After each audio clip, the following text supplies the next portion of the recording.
हामीले के भन्छौँ त नर्मल जिन एभाइलेबल छ भनेर भन्छौँ। नर्मल जिन हुनेहरूको होइन हिमोग्लोबिन नर्मल हुने गर्छ र म्युटेटेड छ भने उनीहरूको हिमोग्लोबिन भनेको डिफेक्टिभ हुने गर्छ, जसले गर्दाखेरि सिकल सेल एनिमिया हुन्छ। र सिकल सेल एनिमियाको यहाँ इम्पोर्टेन्स किन छ भन्दाखेरि हामीले जेनेटिक्स पढिराखेका छौँ र यो भनेको मोनोजेनिक इनहेरिटेन्स अन्डर नै पर्ने गर्छ। किन भन्दा एउटा जिनको डिफेक्टले गर्दाखेरि आउट अफ 2 जिन्स होइन, इफ 1 जिन इज डिफेक्टिभ होइन inside the body of individual, उसले आफ्नो बच्चाहरूमा चाहिँ त्यो ट्रान्सफर गर्न सक्ने भएको हुनाले हामीले इनहेरिटेन्स प्याटर्नमा त्यसलाई लिने गर्छौँ। सिकल सेल एनिमियामा sickle cell trait never suffers from malaria. Sickle cell हुनेलाई मलेरिया हुँदैन, और सिकल सेल ट्रेट हुनेलाई मलेरिया हुँदैन। त्यो ट्रेट भनेको के हो त, हेटेरोजाइगस इन्डिभिजुअल्स यहाँ हेर्न सक्नुहुन्छ। यो अहिले दिइराखेको HbA टाइपको र HbS टाइपको, यो भनेको मेल भयो, HbA र HbS टाइपको फिमेल भयो। यदि मेलको होइन मेलको ग्यामिटमा HbA टाइपको जिन छ भने र अर्को ग्यामिटमा HbS टाइपको जिन छ भने त्यस्तै उसको बडीमा चाहिँ यो कम्बिनेसन हो, तर ग्यामिटमा त यो कम्बिनेसन त छुट्टिनु पर्यो फेरि। Heterozygous for these genes and heterozygous for these genes र हेटेरोजाइगसको बिचमा यदि बिहे भइराखेको छ भने यो हेटेरोजाइगसलाई हामीले के भन्छौँ त, यिनीहरूसँग सिकल सेल ट्रेट त छ तर उनीहरू चाहिँ हेर्दाखेरि नर्मल नै देखिन्छन् है। सिकल सेल ट्रेट भएको नर्मल नै देखिन्छन् र नर्मल देखिएको इन्डिभिजुअल्सबाट जन्मिने बच्चाहरू किन सफरर हुन्छ भन्दाखेरि त्यसलाई जेनेटिक्सले सल्भ गरेको प्रब्लम हो। त्यो प्रब्लमलाई हामीले यहाँ हेर्न सक्छौँ। हेटेरोजाइगसको बिचमा भयो भने 1:2:1 देखिराखेको छ। 1 भनेको प्रपोर्सनमा नर्मल, 2 भनेको प्रपोर्सनमा चाहिँ हेटेरोजाइगस फर्ममा भयो, क्यारियर नै भइहाले, र 1 भनेको सफरर। सफरर हुनको लागि दुइटै डिफेक्टिभ जिन हुनसक्छ। र यसमा sickle cell never suffers from malaria. Malaria हुँदैन भनेर भनिराखेको छ कसलाई त, यो हेटेरोजाइगोट्सहरूलाई। र मलेरिया नहुने रिजन के छ त, HbS फङ्सन होइन, it gives it controls 2 different functions. दुईवटा फरक फरक फङ्सन्सलाई कन्ट्रोल गरिराखेको हुन्छ। एउटा फङ्सन भनेको in homozygous recessive form it can cause death of the individual होइन। होमोजाइगस रिसेसिभ फर्ममा छ भने इन्डिभिजुअलको डेथ हुने गर्छ भने यदि यो हेटेरोजाइगस फर्ममा एभाइलेबल छ भने यसले मलेरियाबाट रेजिस्टेन्स पावर पनि डेभलप गरिराखेको हुन्छ, जसले गर्दाखेरि HbS is a kind of gene that is called pleiotropic gene. Pleiotropic जिन भनेर भन्छौँ हामीले, किनभने यसले दुईवटा फङ्सन गरिराखेको छ। होमोजाइगस रिसेसिभ इन्डिभिजुअलको डेथ हुनुपर्ने क्यापेसिटी प्रोभाइड गरिराखेको छ ह्युमनलाई। यसमा इन जेनरल के हुन्छ त, इन जेनरल मान्छेलाई कति बेला नर्मल भन्छौँ जब उसको दुइटै जिनहरूले नर्मली काम गरिराखेको छ भने हामीले नर्मल भन्छौँ होइन। तर सिकल सेल एनिमियाको लागि र सिकल सेल ट्रेटको लागि त यो नर्मल भन्दा पनि अझै बढी सुपिरियर टाइपको मान्छेहरू त यिनीहरू भए होइन, जसमा मलेरिया नै लाग्दैन। मलेरियाको लागि रेजिस्टेन्ट छन् यो टाइपको इन्डिभिजुअल्सहरू। हेटेरोजाइगसहरू बेटर छन् अहिलेको केसमा होमोजाइगस डोमिनेन्टहरू भन्दा। र होमोजाइगस रिसेसिभ भनेको जहिले पनि अब हाम्रो रिसेसिभ भन्ने बित्तिकै नै के हो त, नन फङ्सनल भनेर बुझिहाल्छौँ। र अहिलेको लागि दुईवटा पोइन्ट यहाँ जाउँ। Cause sickle cell anaemia, HbS cause sickle cell anaemia as well as provide immunity against malaria. यो दुइटैले गर्दाखेरि हामीले के भन्छौँ त, प्लियोट्रपिक जिन हो। र प्लियोट्रपिक जिनमा हामीले लिदल जिन्स भनेर भन्ने गर्छौँ। लिदल जिन कहाँनिर देखिन्छ त, होमोजाइगस रिसेसिभ सिचुएसन मात्रै लिदल हो। फेरि अर्कोमा जानुहोस्। यो सिकल सेल एनिमियामा यो रेसियो कति आउँछ त, यदि इन्डिभिजुअल यदि प्यारेन्ट्सहरू चाहिँ हेटेरोजाइगस छन् भने, यदि प्यारेन्ट्सहरू हेटेरोजाइगस छन् भने उनीहरूसँग ट्रेट त भनौँ यो जिन त एभाइलेबल छ, डिफेक्टिभ जिन त एभाइलेबल छ, आफूहरू नर्मल छन्, उनीहरूबाट जन्मिने बच्चाहरूको प्रपोर्सन कति हुनसक्छ त, 1:2:1 हुन्छ। 1:2:1 भनेको जहिले पनि जेनेटिक्समा अगाडिको 1 भनेको होमोजाइगस डोमिनेन्ट भनेर बुझाउँछ, बिचको 2 भनेको हेटेरोजाइगस भनेर बुझिन्छ, लास्टको 1 को मिनिङ छ होमोजाइगस रिसेसिभ। यहाँनिर डेथ कसको हुने गर्छ त, डेथ त होमोजाइगस रिसेसिभहरूको हुने गर्छ। So in case of sickle cell anaemia which situation is lethal भनेर भन्यो भने homozygous recessive situation is lethal भनेर भन्नुपर्ने हुन्छ। र यसलाई पोइन्टमा हेरौँ, होमोजाइगस रिसेसिभ इज लिदल है, होमोजाइगस रिसेसिभ सिचुएसन लिदल छ। अब यहाँनिर सर्भाइभिङको रेसियो कति हुन्छ भनेर भन्यो भने सर्भाइभिङको जुन बाँचिराखेका छन्, बाँचिराखेको मान्छेहरूको रेसियो भनेको त 1:2 मात्रै हुन्छ, किनभने यो भनेको त डेथ हुने रेसियो हो, डेथ हुने इन्डिभिजुअल्सको कन्डिसन हो है। हामीले सिकल सेल एनिमिया लिदल जिन भनिराखेका छौँ भने 1:2 रेसियो हुन्छ, 1:1 मा आउँछ, 1 भनेको लास्टको सफरर हुन्छ। फेरि अर्कोमा जानुहोस्। लिदल जिन्स अफ माइस भनेर पनि तपाईहरुले आफूले पढिसक्नु भएको छ र माइसको कोट कलर नै हेरिएको थियो। कोट कलर हेर्नेमा एउटा नयाँ फेनोमेनन पत्ता लाग्यो। त्यो फेनोमेनन के थियो त हेटेरोजाइगस यो येलो र येलो माइसहरुको बीचमा क्रसिङ गराउँदाखेरि यदि येलो भनेको होमोजाइगस हो भने यदि यो प्योर हो भने त बच्चाहरु त सबै 100% येलो आउनु पर्ने नि त। येलो माइस र येलो माइसको बीचमा क्रसिङ गराउँदाखेरि आउने बच्चाहरु हामीले के देख्छौं त सबै येलो देख्दैनौं, येलो र ब्राउन देख्छौं। येलो र ब्राउन देख्नुको मिनिङ के हो त this yellow is not pure भनेपछि येलो प्योर होइन भने हेटेरोजाइगस हो। हेटेरोजाइगसलाई हामीले क्यापिटल वाई र स्मल वाई भनेर इन्डिकेट गर्ने गर्छौं। ब्राउनलाई हामीले स्मल वाई भनेर राख्ने गर्छौं र लिदल जिन्स कति बेला त यो सिचुएसन क्यापिटल वाई भएको माइस इन्डिभिजुअल्सहरु चाहिँ डेथ हुने गर्छ बिफोर बर्थ। भनौं यो माइसको बडी भित्रैबाट रिकभर गरेको डेड यदि माइसको कोट कलरको लागि हो भने त्यति बेला लिदल जिन्स भनेर भन्छौं र लिदल जिनले गर्दा अहिलेको सिचुएसन के छ त हेटेरोजाइगसको सेल्फिङ पछि आउने रिजल्ट 1:2:1 भनेपछि मेन्डेलियन रेशियो नै आइराखेको छ, कुनै समस्या भएन। तर समस्या कहाँनिर छ त समस्या छ होमोजाइगस डोमिनेन्ट यो प्रपोर्सनको बच्चाहरु भेटिदैन है। भनेपछि आउने लिभिङ प्रपोर्सन के हो त लिभिङ प्रपोर्सन भनेको त 2:1 मात्रै हो। यदि रेशियो 2:1 दिइराखेको छ भने हामीले लिदल जिन अफ माइसमा टिक गर्न सक्छौं और लिदल जिन्समा टिक गर्न सक्छौं। यदि 1:2 आइराखेको छ भने पनि लिदल जिन्समा टिक गर्न सक्छौं। तर त्यति बेला सिकल सेल एनिमियाको लागि टिक गरिएको हुन्छ। 1:2 for sickle cell anaemia, 2:1 for lethal genes of mice है। र यो वेमा चाहिँ आफू जानु पर्यो। फेरि अर्कोमा जानुस्। अर्कोमा छ नन एलेलिक जिन इन्टरेक्सन हैन। र यो नन एलेलिक जिन इन्टरेक्सन भनेको के हो त if two genes are working for a single character यदि दुईटा फरक फरक टाइपको जिन्सहरुले एउटै क्यारेक्टरलाई कन्ट्रोल गरिराखेको छ भने त्यो सिचुएसनलाई हामीले के भन्छौं नन एलेलिक जिन इन्टरेक्सन। र हिजो र अस्तिकोमा मैले म्याक्सिमम टाइम युज गरिराखेको छु एलेलिक र नन एलेलिक छुट्याउनको लागि, किनभने यहाँबाट बन्ने क्वेशन्सहरुमा मिस्टेक गर्ने चान्सेसहरु बढी भएको हुनाले बढी एक्सप्लेनेसन दिनु परिराखेको थियो है। अब मैले एक्सप्लेनेसन दिन्न, अब टु द पोइन्ट हामी जान्छौं सिधै, किनभने एक्सप्लेनेसन निकै लामो दिइसकेको छ। टु द पोइन्ट जाँदाखेरि हामीले यदि दुईटा जिन्सहरुले मेन्डेलिजममा के थियो त मेन्डेलिजममा दुईटा फरक फरक टाइपको जिन्सहरु लिँदाखेरि मेन्डेलिजममा दुईटा फरक फरक टाइपको जिन्सहरु लिँदाखेरि रेशियो कति आउने गर्थ्यो 9:3:3:1 आउने गर्थ्यो। त्यस्तै रेशियो कति आउने गर्थ्यो 1:2:2:4 1:2:1:2 एन्ड 1 हैन त्यो आउने गर्थ्यो। र अहिलेको सिचुएसन के छ त मेन्डेलिजमको र अहिलेको मेन्डलको डायहाइब्रिड क्रसको रेशियो र अहिलेको रेशियोमा फरक के छ। त्यति बेला मेन्डलले सेलेक्सन गरेको दुईटा फरक फरक क्यारेक्टरिस्टिक्सको लागि दुईटा फरक फरक लेटर्सहरु युज गर्नुभएको थियो भने अहिलेको लागि के छ त दुईटा फरक फरक जिन्सहरुको त कुरा गरिराखेका छौं। तर त्यो जिन्सहरुले एउटा क्यारेक्टर मात्रै कन्ट्रोल गरिराखेको छ। मेन्डलको केसमा त दुईटा जिन्सहरुले फरक फरक दुईटा क्यारेक्टरलाई कन्ट्रोल गरिराखेको थियो। जस्तो क्यापिटल आर क्यापिटल वाई भनेको दुईटा फरक फरक क्यारेक्टरलाई कन्ट्रोल गर्ने जिन्सहरु हुन्। जस्तो ए र बी भनेको फरक फरक क्यारेक्टरलाई कन्ट्रोल गर्ने जिन्सहरु हो भने अहिलेको सिचुएसन के छ ए र बी दुईटैले मिलेर एउटा क्यारेक्टर मात्रै कन्ट्रोल गरिराखेको छ। र त्यसको एक्सप्रेसन हामीले कतिमा भेट्छौं त कि त 9:3:3:1 को मोडिफाइड फर्ममा भेट्छौं अथवा 1:2:2:4 1:2:1:2:1 को हामीले मोडिफाइड फर्ममा भेट्छौं। त्यो भेटिने कहाँ हो त इपिस्टासिसमा त्यो भेटिन्छ। सो इपिस्टासिस के हो त दुईटा फरक जिन्सको कुरा गरिराखेका छौं भने दोज आर एक्सप्रेसनलाई अर्को फरक टाइपको जिनले यदि इन्हिबिट गरिराखेको छ भने that phenomenon is epistasis. So expression of one gene is inhibited by another non-allelic gene हो भने दैट इज इपिस्टासिस। यहाँनिर एउटा क्वेशन यहाँ हेरिहाल्नुस् है। यो क्वेशन प्र्याक्टिस भएन भनिराख्नु भएको थियो। क्वेशन त मैले प्रत्येक स्टेटमेन्टमा मैले आफैले ओरली नै प्र्याक्टिस तपाईलाई गराइदिराखेको छु। पोसिबल क्वेशन्सहरु सबै भनिदिराखेको हुन्छ। यदि यो स्टेटमेन्ट दिइराखेको छ भने expression of one gene is inhibited by another non-allelic gene भनिराखेको छ भने हामीले फेनोमेननमा केमा टिक गर्नुपर्ने हुन्छ त इपिस्टासिसमा टिक गर्नुपर्ने हुन्छ। इपिस्टासिसको अझै इलाबोरेट भएर क्वेशन आयो भने के आउन सक्छ त रेसेसिभ इपिस्टासिस भनेको बेलामा one टाइप अफ डोमिनेन्ट जिनको एक्सप्रेसन अर्को टाइपको नन एलेलिक जिनले हैन नन एलेलिकको पनि रेसेसिभ जिनले यदि इन्हिबिट गरिराखेको छ भने that is recessive epistasis.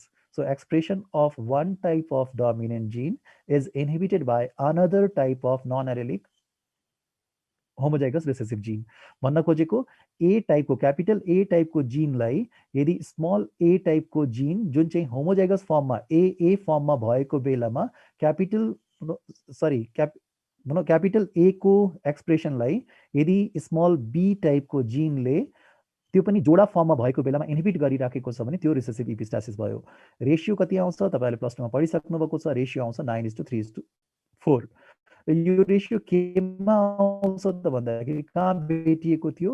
Coat colour in mice. माइसको कोट कलरको एक्सपेरिमेन्टमा हामीले रेसियो भेट्छौँ 9:3:4 र 9:3:4 भनेको रिसेसिभ इपिस्टासिस हो। क्वेसन आन्सर डाइरेक्ट छ।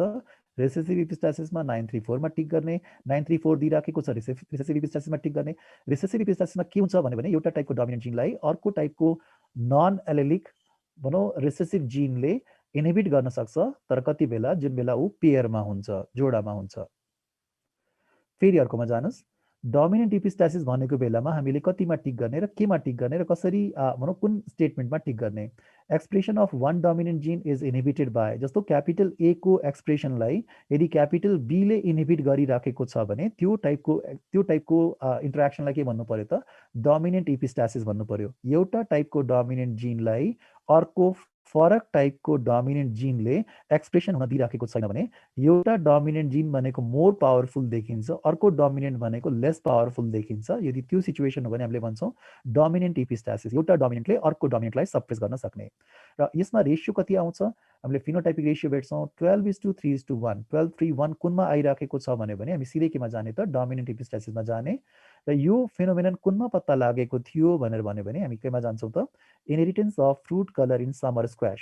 समर स्क्वाशको फ्रुट कलरमा गरिएको एक्सपेरिमेन्टबाट थाहा पाइएको थियो कि एउटा टाइपको डोमिनेन्ट जिनले अर्को फरक टाइपको डोमिनेन्ट जिनको एक्सप्रेसनलाई सप्रेस गर्न सक्छ है।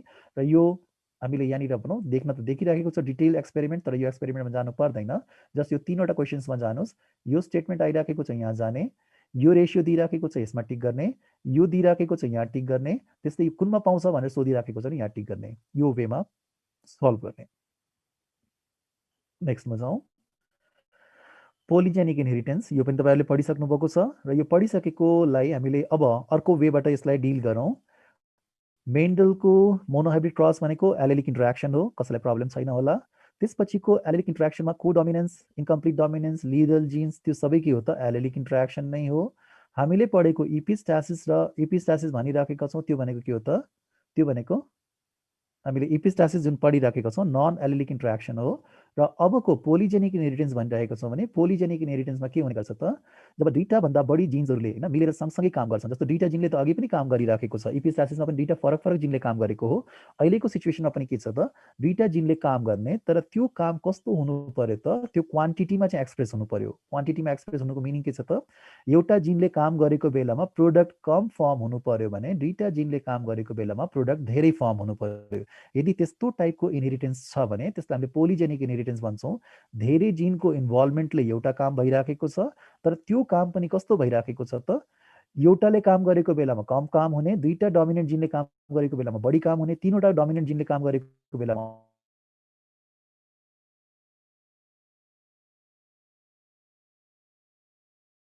और क्वान्टिटेटिभ इनहेरिटेन्स। किन क्वान्टिटेटिभ? किनभने जिनले गर्ने कामलाई हामीले केमा देख्न पाइराखेका छौँ त? क्वान्टिटीमा हामीले मेजर गर्न सक्ने गरी काम भइराखेको छ। योभन्दा अगाडि के थियो? कि त बिरुवा अग्लो हुन्छ कि त बिरुवा होचो हुन्छ, त्यहाँ क्वान्टिटी भन्ने कुरै छैन हैन। दुईटा फ्याक्टरले काम गरे पनि अग्लै हुन्छ, एउटा फ्याक्टरले काम गरे पनि अग्लै हुन्छ हैन। र दुईटै फ्याक्टरले काम गरेन भने अनि बल्ल त्यो चाहिँ होचो हुन्छ। पछि त्यहाँनिर हामीले देखिराखेका थियौँ। यसमा के छ त? एउटाले काम गर्यो बढी काम हुन्छ, दुईटाले काम गर्यो त्योभन्दा बढी काम हुन्छ, तीनवटा फ्याक्टरले काम गरिरहेको छ त्योभन्दा बढी काम हुन्छ, र कुनै पनि फ्याक्टरले काम गरिराखेका छैन भने काम नै हुँदैन हैन। र यसलाई हामीले के भन्छौँ? क्वान्टिटेटिभ इनहेरिटेन्स भन्छौँ। र यसलाई डिस्कभर गर्ने मान्छेको नाम क्वेसन आन्सरको लागि युजफुल हुन सक्छ। Nilsson Ehle was a scientist who discovered this phenomenon है। र यो फेनोमेनन केमा पत्ता लागेको थियो त? सो इट वाज डिस्कभर्ड होइन in grain colour of wheat. विटको गहुँको दानाको जुन बाहिरपट्टिको कलर हुने गर्छ त्यो कलरलाई लिएर को इन्भल्भमेन्ट पो देखियो त। र त्यो देखिने भनेको कताबाट पत्ता लगाउने हो त? फेरि ब्रिडिङको एक्सपेरिमेन्ट नगरिकन र रेसियोजहरू हामीले भनौँ इन्भेस्टिगेट नगरिकन त कुनै पनि फेनोमेनन पत्ता नै लाग्दैन। त्यो फेनोमेनन पत्ता लगाउनको लागि ब्रिडिङ एक्सपेरिमेन्ट गराइएको थियो, मेन्डेलियन इनहेरिटेन्सको हेल्प लिएको थियो र पत्ता के लागेको थियो त? More than 2 genes are involve in such inheritance. अब अर्कोमा जानुहोस् त, डिटर्मिनेसन अफ सिंगल क्यारेक्टर, एउटै क्यारेक्टरलाई कन्ट्रोल गर्ने के भइराखेको हुन्छ त, इफ मोर देन होइन 2 or more than 2 जिन्स र दुईटाभन्दा फरक फरक टाइपको जिन्स हो भने त नन एलेलिक जिन्सहरू हो होइन, र फरक फरक टाइपको जिन्सहरूले गर्दाखेरि यदि त्यो भइराखेको छ भने द्याट इज पोलिजेनिक इनहेरिटेन्स। र जुन जिन्सहरूको इन्भल्भमेन्ट भइराखेको छ for single character those are called polygenes भन्छौँ। Also called multiple genes, multiple जिन्सहरू भन्ने गरिन्छ। मल्टिपल जिन्स भनेको number of genes are involve to control single character. र यो कुन कुनमा देखिएको छ, in case of human beings होइन, that can be express skin कलरमा पनि देखिन्छ, हाइट अफ द इन्डिभिजुअल्सको हाइटमा पनि देखिन्छ त्यो कुरा, त्यस्तै आइक्यूमा देखिन्छ। ह्युमन बिङ्ससँग रिलेटेड यो ट्रेड्सहरूमा पोलिजेनिक इनहेरिटेन्स चाहिँ देखिन्छ है। र स्किन कलरको इक्जाम्पल त हामीलाई +2 को सिलेबसमै राखिदिएको छ, त्यो हामीले पढेकै हुन्छौँ, त्यसलाई अगाडिको स्लाइडमा हामीले देख्न पाउँछौँ। त्यस्तै प्लान्ट्सहरूको केसमा के छ त, प्लान्ट्सहरूको केसमा सबभन्दा फर्स्ट डिस्कभर भएकै विटबाट थियो होइन। कर्डल कलर अफ विट भनेपछि ग्रेन कलर अफ विट भन्न खोजेको हो। गहुँको दानाको बाहिरपट्टिको जुन कलर छ त्यो कलरमा पनि पोलिजेनिक इनहेरिटेन्स भएको देखिन्छ।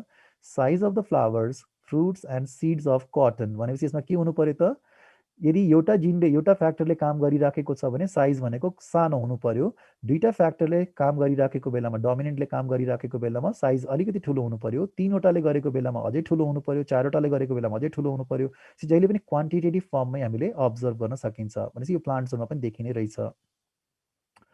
अब इक्जाम्पलमा जाउँ, यहाँबाट आउने क्वेसन्सहरू के हुन सक्छन्, स्किन कलर अफ ह्युमन बिङसँग सोधिराखेको छ भने कसको एक्सपेरिमेन्ट हो त यो। So this was the experiment होइन, experiment or this was the होइन, दिस वाज द अब्जर्भेसन होइन, क्यारिड आउट इन 2 फ्यामिलीज होइन, 2 फ्यामिलीज। र त्यो फ्यामिलीजमा के भइराखेको थियो त, व्हाइट र निग्रोको बच्चाहरूलाई चाहिँ स्टडी गरिएको थियो। व्हाइट र निग्रोको म्यारेज पछिको बच्चाहरूलाई स्टडी गर्दाखेरि दुईटा प्यारेन्ट्सहरू, एउटाको स्किन कलर टोटली डार्क छ, अर्कोको स्किन कलर टोटली लाइट छ। उनीहरूको बच्चाको स्किन कलर भनेको इन्टरमिडिएट टाइपको थियो, त्यसलाई अब्जर्भ गर्न खोजिएको थियो ह्युमन बिङ्समा। र अब्जर्भ गर्दाखेरि त्यो बच्चाहरूलाई हामीले के भन्ने गर्छौँ त, त्यो बच्चाहरूलाई भन्छौँ मुल्याटोज है, बच्चाहरूलाई हामीले मुल्याटोज भन्छौँ। सो मुल्याटोजको मिनिङ के हो त, सो दे आर होइन, they are hybrids from white and black parent होइन, ब्ल्याक प्यारेन्ट र व्हाइट प्यारेन्टको बच्चाहरूलाई चाहिँ मुल्याटोज भनेर भन्ने गरिन्छ। र उनीहरूको स्किन कलर भनेको उनीहरूको प्यारेन्ट्सहरूभन्दा इन्टरमिडिएट टाइपको हुने गर्छ। र यो इन्टरमिडिएट टाइपको इन्डिभिजुअल्सहरू जुन चाहिँ अब भनौँ यो फ्यामिलीबाट आइराखेका छन्, यस्तै टाइपको अरू फ्यामिलीको मेम्बर्सहरूबाट जन्मिएका मुल्याटोजहरूको बिचमा, मुल्याटोज र मुल्याटोजहरूको बिचमा यदि बिहे भएको छ भने त्यहाँबाट आउने बच्चाहरूमा हामीले के देख्छौँ त, त्यहाँबाट आउने बच्चाहरूमा प्रपोर्सन चाहिँ यो वेमा देख्न सकिन्छ। र रेसियो कति आउँछ, 1:6:15, अगाडि छ 1:6:15, त्यसपछि पछाडि छ 15:6:1, ठिक यसको उल्टो पछाडि छ 1:6:15, 15:6:1, बिचमा 20 छ है। सो 1:6:15, 20, 15:6:1 यो भनेको अगाडिको जस्ट उल्टो यतातिर आइराखेको छ। अब यसमा कति पेयर अफ जिनले काम गरिराखेको छ भनेर भन्यो भने त 1 pair, 2 pair and 3 pair of genes are involve in this interaction. र 3 पेयर अफ जिन्समा अल डोमिनेन्ट जिन्स आर होइन यहाँ देखाइएको छ, अल रिसेसिभ जिन्स आर यहाँ देखाइएको छ। र यसमा के देखिन्छ त, F2 जेनेरेसनमा गएर हेर्ने हो भने यहाँनिर 1 भनेको के हुन्छ त, अल क्यापिटल लेटर्सहरू सबै राख्दाखेरि के देखिन्छ त, 6 डोमिनेन्ट जिन्स आर वर्किङ होइन। ती 6वटा डोमिनेन्ट जिन जसको बडीमा काम गरिराखेको छ उसको बडीको स्किन कलर भनेको टोटली डार्क हुन्छ भनेपछि यो बच्चाहरू F2 जेनेरेसनका बच्चाहरू के हुन्छन् त, जसमा 6वटा जिनले काम गरिराखेको छ उनीहरूको डार्क हुने गर्छ। यो 5वटा डोमिनेन्ट जिनले काम गरेको बेलामा योभन्दा अलिकति लाइट कलरको हुन्छ, डार्क त डार्क नै हो तर योभन्दा एकदम ब्ल्याकभन्दा भनौँ लाइट ब्ल्याक भनेर भन्न सक्छौँ। बेलामा के हुन्छ त, यो भनेको चाहिँ योभन्दा पनि लाइट हुने गर्छ। त्यसपछि यहाँनिर 3वटा डोमिनेन्टले काम गरेको बेलामा इन्टरमिडिएट हुने गर्छ, 2वटा डोमिनेन्ट जिनले काम गरेको बेलामा त्योभन्दा अलिकति भनौँ लाइट कलरको हुन्छ, एउटा जिनले काम गरेको बेलामा एकदमै गोरो हुने गर्छ। र कुनै पनि जिनले काम नगरेको बेला भनेको के हो त, सबै रिसेसिभ भएको बेलामा हामीले व्हाइट नै देख्ने गर्छौँ। बच्चाहरूमा चाहिँ यो वेको होइन, यो प्याटर्न देखिएको हुनाले यसलाई के भन्छौँ त हामीले पोलिजेनिक इनहेरिटेन्स भन्छौँ, जसमा प्रत्येक जिनको नम्बर अनुसार होइन कतिवटा डोमिनेन्ट जिनको इन्भल्भमेन्ट भइराखेको छ, त्यो इन्भल्भमेन्ट अनुसार चाहिँ उनीहरूको कलरको एक्सप्रेसन देखिराखेको छ। धेरै नम्बर अफ जिन्स अरू भनौँ many genes, many dominant genes, much expression होइन, र no genes for the expression हामीले के देख्छौँ त, व्हाइट नै देखिराखेका हुन्छौँ। यसलाई भन्छौँ पोलिजेनिक इनहेरिटेन्स। र यदि यो भनेको 3 पेयर अफ जिन्सको लागि हो भने, यदि 2 पेयर अफ मल्टिपल जिन्सहरूले काम गरिराखेको कन्डिसन हो भने त्यो पनि स्किन कलर अफ ह्युमन बिङमै यो पहिला कति निकालिएको थियो त रेसियो, 14641 भनिराखेको छ भने हामीले टिक गर्नुपर्ने हुन्छ, यो भनेको multiple genes or polygenic inheritance नै हो, जसमा 2 पेयर अफ जिन हुनको लागि त क्यापिटल ए क्यापिटल बी हुनु पर्यो। भनेपछि 4वटा डोमिनेन्ट जिनले काम गरेको बेलामा बडीको कलर टोटली ब्ल्याक हुने गर्छ। 3वटा जिनले काम गरेको बेलामा अलिकति हल्का कालो, त्यसपछि फेरि यो गहुँ गोरो होला हैन। दुईटा जिनले काम गरेको बेलामा गहुँ गोरो, एउटा जिनले काम गरेको बेलामा अलि राम्रो गोरो हैन। त्यसपछि यो पुरै टोटली व्हाइट नै भइहाल्यो है, यो वेमा जान्छ। र यो भनेको के हो त, यो पनि पोलिजेनिक इनहेरिटेन्स नै हो। तर सुरुमा यो दुईटा जिनले गर्दाखेरि हुन्छ भनेर जुन बिलिभ गरिएको थियो, पछि के थाहा भयो त, होइन दुईटा होइन कि 3 पेयर्स अफ जिन्सहरूले चाहिँ काम गर्ने रहेछ भन्ने कुरा चाहिँ आइसकेको छ। अब इन्ट्रान्समा के हुन्छ त, हामीलाई 2 पेयर्सको बारेमा सोधिराखेको छ भने हामीले यसमा टिक गर्नुपर्ने हुन्छ, 3 पेयर्सको बारेमा सोधिराखेको छ भने यहाँ टिक गर्नुपर्ने हुन्छ। यसमा अलिकति कन्सियस हुनुपर्छ। अब colour of human skin is controlled by 3 pair of multiple jeans होइन, यो भनेको कन्फर्म र कन्फिडेन्ट हो। तर 2 पेयर अफ जिन्सको भनौँ, यो जुन पहिला कन्सिडर गरिएको थियो अर्लियर कन्सेप्ट भनेको 2 पेयर अफ जिन्सको थियो। 2 पेयर अफ जिन्सकोबाट क्वेसन सोधिराखेको छ भने यहाँ आन्सरमा जाने, 3 पेयर्सबाट सोधेको छ भने माथिको आन्सरमा जाने है। यो दुईटामा चाहिँ अलिकति केयरफुल हुनुपर्छ होला। यो पुरानो कन्सेप्ट अनुसार क्वेसन सोध्यो भने पनि हामीले यहाँ रेडी हुनुपर्छ, र नयाँ कन्सेप्ट अनुसार सोध्यो भने पनि रेडी हुनुपर्छ। Different colour of skin of human occurs due to variation in quantity of melanin होइन। अब यो कलरको प्रोडक्सन भनेको के हो त, मेलानिन पिगमेन्ट हो। मेलानिन पिगमेन्टको प्रोडक्सन 4वटा जिनले काम गरिराखेको छ अथवा 6वटा जिनले काम गरिराखेको छ भने म्याक्सिमम मेलानिन प्रोडक्सन भइराखेको छ।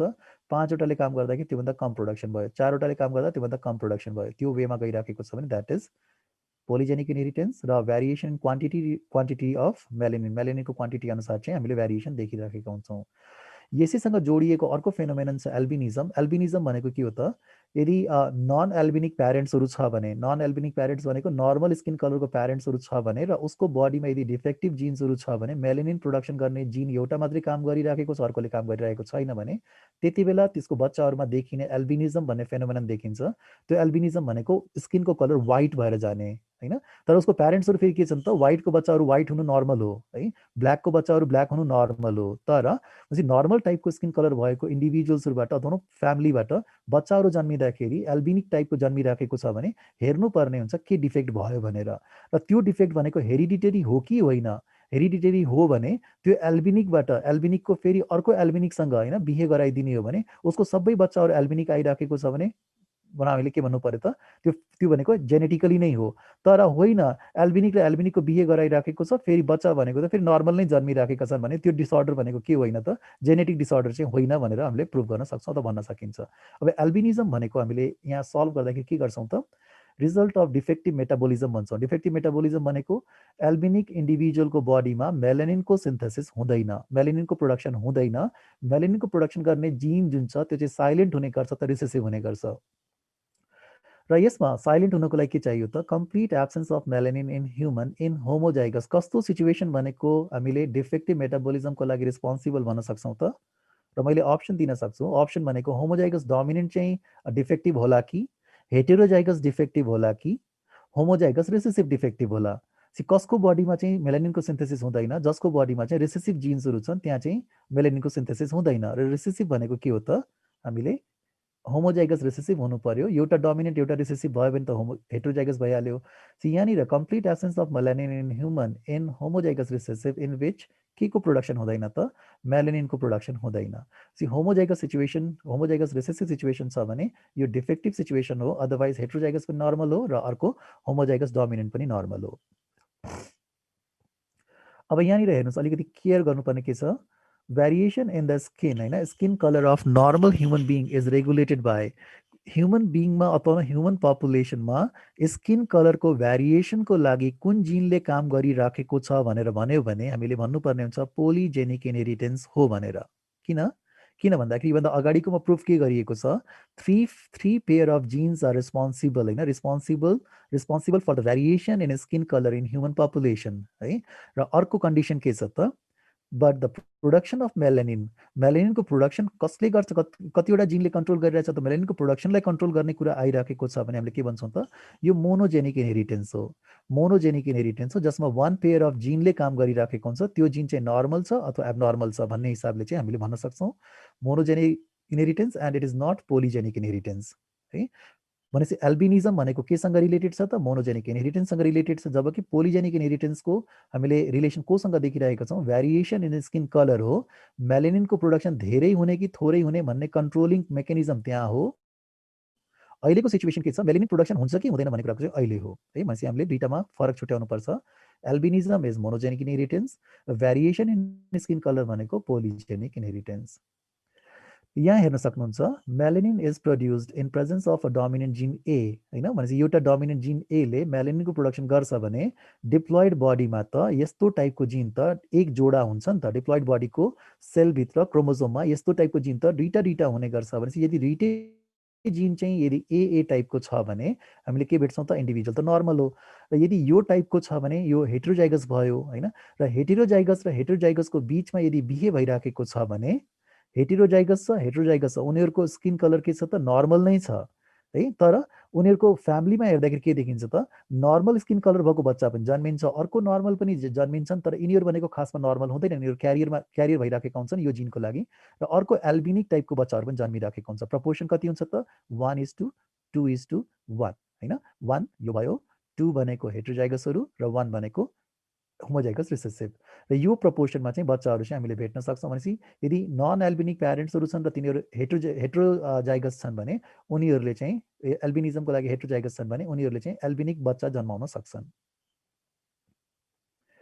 Marriage between heterozygous normal mail and female gives following result. अब यसमा रिजल्ट के आउँछ त? मेन्डेलिजम जस्तो रिजल्ट आउने गर्थ्यो त्यस्तै नै आउने गर्छ। 3:1 कै रेसियो आउँछ। 3:1 को रेसियो आउनु भनेकै के हो त? मेन्डेलियन इनहेरिटेन्स हो, जसमा 1 जिनले कन्ट्रोल गरिराखेको छ भन्ने कुरा चाहिँ बुझिन्छ। र 3 नर्मल भनेको फिनोटाइप हो, 1 एल्बिनिक भनेको पनि फिनोटाइप हो, तर जिनोटाइपमा जाने हो भने 1:2:1 फर्ममै हामीले भेट्न सक्छौँ। र बाँकीको अरू भनौँ ह्युमन डिसअर्डर्सहरू हेर्न सक्छौँ, which are cause due to defective metabolism. यो पनि डिफेक्टिभ मेटाबोलिजम थियो। र बाँकीको अरू डिजिजहरू पनि छन् जुन चाहिँ डिफेक्टिभ मेटाबोलिजम छ र जेनेटिक्समा आउने गर्छ। र त्यो भनेको के हो त? एउटा छ फिनाइल किटोन्युरिया होइन। फिनाइल किटोन्युरिया र फिनाइल किटोन्युरियालाई सर्ट फर्ममा पिकेयु पनि भन्छौँ। र यो पनि केले गर्दाखेरि हुन्छ त? Result of homozygous recessive genotype. इन्डिभिजुअलमा यदि दुईटै जिनहरू नन फङ्सनल भएर बसिराखेको छ भने त्यसले गर्दाखेरि इन्डिभिजुअलमा यो डिसअर्डर हामीले देख्ने गर्छौँ। यो डिसअर्डर देखिने कारण केले गर्दाखेरि त? यो जिनले नर्मली गर्ने फङ्सन के हो त? इन केस अफ डोमिनेन्ट जिन होइन, डोमिनेन्ट जिन क्यान प्रड्युस इन्जाइम के प्रड्युस गर्न सक्छ? फिनाइल एलानाइन हाइड्रोक्सिलेज भन्ने इन्जाइम चाहिँ प्रोडक्सन गर्छ है।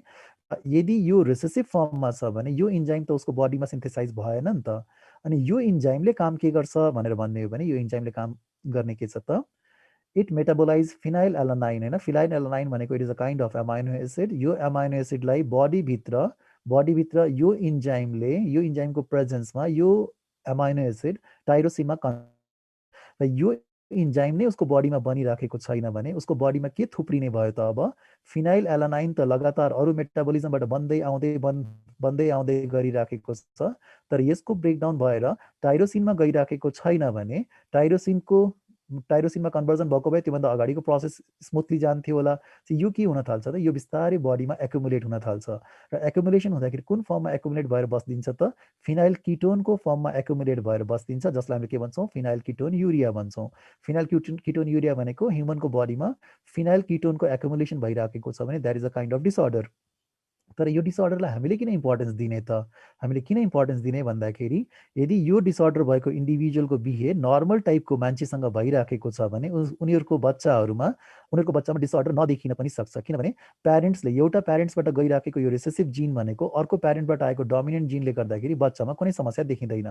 तर यदि हेटेरोजाइगसहरू छन् भने हेटेरोजाइगसमा फेरि समस्या के आउँछ त? उनीहरू आफू चाहिँ नर्मल देखा परिराखेका छन्, तर बच्चाहरूमा फेरि फिनाइल किटोन्युरिया भइराखेको छ, त्यो डिफेक्ट भइराखेको हुन्छ। That's why we are studying this phenomenon under genetics है। किनभने यो भनेको हेरिडिटरी हो। र अल्केप्टोनुरिया भनेको पनि हेरिडिटरी डिजिज नै हो। प्यारेन्ट्सलाई यो भइराखेको छ भने अर्को उसको भनौँ त्यो फ्यामिलीको होइन अथवा त्यो इन्डिभिजुअलको बिहे कोसँग हुन्छ भन्नेमा डिपेन्ड गर्छ। र यसको ट्रान्समिसन कसरी हुन्छ भन्ने कुरा पनि के हो त? मोनोजेनिक नै हो। र यसमा हामीले हेर्दाखेरि अल्केप्टोनुरिया भनेको ब्ल्याक युरिन डिजिज हो, जसमा सर्टेन मेटेरियलको एकुमुलेसनले गर्दाखेरि त्यो मेटेरियल युरिनमा होइन सर्टेन एसिडको एकुमुलेसनले गर्दाखेरि त्यो मेटेरियल युरिन थ्रु बाहिर आउँदाखेरि युरिनको कलर चाहिँ के हुन्छ त ब्ल्याक कलरको हुने गर्छ, that's why it is called black urine disease पनि भन्छौँ। र यो पनि केबाट हुने भयो त रिजल्ट अफ होमोजाइगस, अब रिसेसिभबाट हुन्छ कि डोमिनेन्टबाट हुन्छ भन्नेमा त समस्या नहोला तपाईँहरूलाई होइन। अब यो केबाट हुनु पर्यो त रिसेसिभबाटै हुनु पर्यो, किनभने त्यो जिनले त फङ्सन गर्नु पाएन नि त, नपाइसकेपछि समस्या आउने हो। अब यो जिनले नर्मली के काम गर्ने गर्थ्यो भन्दाखेरि होमोजेन्टिसेट होइन, होमोजेन्टिसेट 1,2 डाइअक्सिजिनेज भन्ने इन्जाइम चाहिँ प्रड्युस गर्ने गर्थ्यो यो जिनले यदि नर्मली काम गर्न पाएको भए। अब जुन डिफेक्टिभ इन्डिभिजुअल छ उसको बडीमा यो इन्जाइम चाहिँ बन्दैन। यो इन्जाइमले के काम गर्छ त यसले ब्रेकडाउन गर्ने गर्छ होमोजेन्टिसिक एसिडलाई। होमोजेन्टिसिक एसिडलाई ब्रेकडाउन गर्ने मेकानिजममा यो इन्जाइमको इन्भल्भमेन्ट छ भने रेसेसिभ फर्ममा यो इन्जाइम नै बनेको छैन भनेपछि यो पनि के हुने भयो त होमोजेन्टिसिक एसिडको ब्रेकडाउन हुने भएन र यो बडीमा थुप्रिन थाल्छ। र बडीमा थुप्रिने क्रममा यदि यसलाई यसलाई भनौँ किडनीले भनौँ आफ्नोबाट ट्रान्सफर गरेर यदि युरिनमा ट्रान्सफर गरिदिइराखेको छ भने युरिनबाट जाँदाखेरि यो ब्ल्याक युरिन फर्ममा गइराखेको हुन्छ र अर्को बडीमा पनि एकुमुलेट हुँदाखेरि बडीमा कुनै पनि टक्सिक कुराहरू एकुमुलेट भइराखेको छ भने त्यो डिसअर्डर नै हो। यो पनि जेनेटिक डिसअर्डर हो। यसको पनि हामीले इनहेरिटेन्स के देख्छौँ त 1-to-1 नै देख्न सक्छौँ। If parents are heterozygous for alkaptonuria होइन, त्यो फ्यामिलीको बच्चाहरूमा नर्मल बच्चाहरू पनि जन्मिन सक्छन्, हेटेरोजाइगस जुन चाहिँ क्यारियर पनि जन्मिन सक्छन् र अर्को होमोजाइगस रिसेसिभ जुन चाहिँ डिफेक्टिभ पनि जन्मिन सक्छन् जसलाई अल्काप्टोनुरिया भएको हुनसक्छ। फेरि अर्को स्लाइडमा जाउँ। अर्को स्लाइड अब छ मल्टिपल एलल्सको। अब यो भनेको टोटली फरक फेनोमेनन हो। मैले एकचोटि रिभाइज गरिदिन्छु। हामीले एलेलिक इन्टरेक्सन भनेर पढेका थियौँ। एलेलिक इन्टरेक्सनमा हामीले इन्कम्प्लिट डोमिनेन्स पढ्यौँ, को डोमिनेन्स पढ्यौँ, लिदल जिन्स पढ्यौँ होइन। त्यसपछि अर्को नन एलेलिक भनेर पढिराखेका थियौँ, त्यसमा हामीले इपिस्टासिस पढ्यौँ। त्यसपछि पोलिजेनिक इनहेरिटेन्स भनेर पढिराखेका थियौँ, multiple genes are involve for single characteristics. अबको कुरा के छ त मल्टिपल एलल्स भनेको हामीले खासमा एलेलिक नै पढिराखेका छौँ है, र यसमा धेरै डिस्कसन गरिसकेको छ। यदि दुईटाभन्दा बढी एलल्सहरूको इन्भल्भमेन्ट छ भने एउटै जिनको दुईटाभन्दा बढी भेरिएबल्सहरूको इन्भल्भमेन्ट छ भने के हुन्छ त भन्ने कुरा अब हामीले हेर्न खोजेको हो। So detected in the study of population, पपुलेसनमा चाहिँ हामीले यो भेट्न सक्छौँ। पपुलेसनमा यदि भेरिएबल्सहरू प्रशस्तै भेटिराखेका छन्, कुनै पनि क्यारेक्टरिस्टिक्सको धेरै भेरिएबल्सहरू भेटिराखेका छन् भने त्यसलाई कन्ट्रोल केले गरिराखेको छ भनेर चेक गर्ने क्रममा म्युटेसन पछि यदि एउटा जिन चाहिँ फरक फरक फर्ममा चाहिँ अपियर भइराखेको छ भने एउटै जिनको फरक फरक फर्म भनेको पपुलेसनमा भेटिनु मल्टिपल एलल्सहरू हो। र यो मल्टिपल एलल्सहरू कहाँ भेटिएको छ त भन्दाखेरि ह्युमन ब्लड ग्रुपको इनहेरिटेन्समा हामीले यो भेटिएको पाउँछौँ। र यसमा inheritance of ABO blood group भनिराखेको छ। Inheritance of AB blood group भन्यो भने हामीले टिक केमा गर्ने त हामीले टिक गर्ने को डोमिनेन्समा। तर inheritance of ABO blood group भनेको छ भने यो कुनै पनि मान्छेको ब्लड ग्रुप होइन, यो भनेको पपुलेसनको रिप्रेजेन्टेटिभ हो। यसको लागि हामीले केमा टिक गर्न सक्छौँ मल्टिपल एलल्समा टिक गर्न सक्छौँ। अर्कोमा जाउँ। रेगुलेटेड बाई 3 एलल्स अफ सेम जिन, एउटै जिनको तीनवटा फरक फरक एलल्सहरूले कन्ट्रोल गरिराखेको छ। आइए टाइपको एलएल एउटा छ, आइबी टाइपको एलएल अर्को छ, आइओ टाइपको एलएल अर्को छ है। र यहाँनिर यो दुईटाको स्ट्याटस हेर्ने हो भने आइए र आइबीको बिचमा को सबभन्दा बढी पावरफुल भनेर हेर्ने हो भने किनभने एउटै जिनको भेरिएबल फर्म हो नि त, भेरिएबल फर्म हो भने यो पावरफुल हो कि यो पावरफुल हो भनेर त यिनीहरूलाई दुईटालाई हेर्नको लागि के गर्नु पर्यो त यस्तै जिनोटाइप भएको इन्डिभिजुअल्सहरूलाई हामीले अब भनौँ यस्तै जिनोटाइपको इन्डिभिजुअल्सको यदि म्यारिज भएको छ भने ए ब्लड ग्रुप र बी ब्लड ग्रुपको लागि प्योर इन्डिभिजुअल्सको म्यारिज भएको छ भने उनीहरूको बच्चामा हामीले के देख्छौँ त ए र बी दुईटै टाइपको एन्टिजनको प्रोडक्सन देखिराखेका हुन्छौँ। भनेपछि यो पनि पावरफुल भएन, यो पनि पावरफुल भएन, दुइटैले आफ्नो काम चाहिँ आउने जेनेरेसनको बडीभित्र इन्डिपेन्डेन्टली काम गर्न सकिराखेको छ भने दुइटैको स्ट्याटस के भयो त इक्वल भयो। इक्वल भएको भएर नै हामीले यसलाई के भन्छौँ इक्वल स्ट्याटसमा राखेको छ। र यो भनेको के हो त रिसेसिभ हो होइन। र यदि बी टाइपको प्योर प्योर होमोजाइगस बी टाइपको यो ओ टाइपको प्योर ओ टाइपकोसँग यदि हामीले म्यारिज पछिको रिजल्ट्सहरू हेर्ने हो भने के देखिन्छ त फर्स्ट जेनेरेसनमा त के देखिने भयो बी टाइपकै ब्लड ग्रुप देखिने भयो सबै बच्चाहरूको।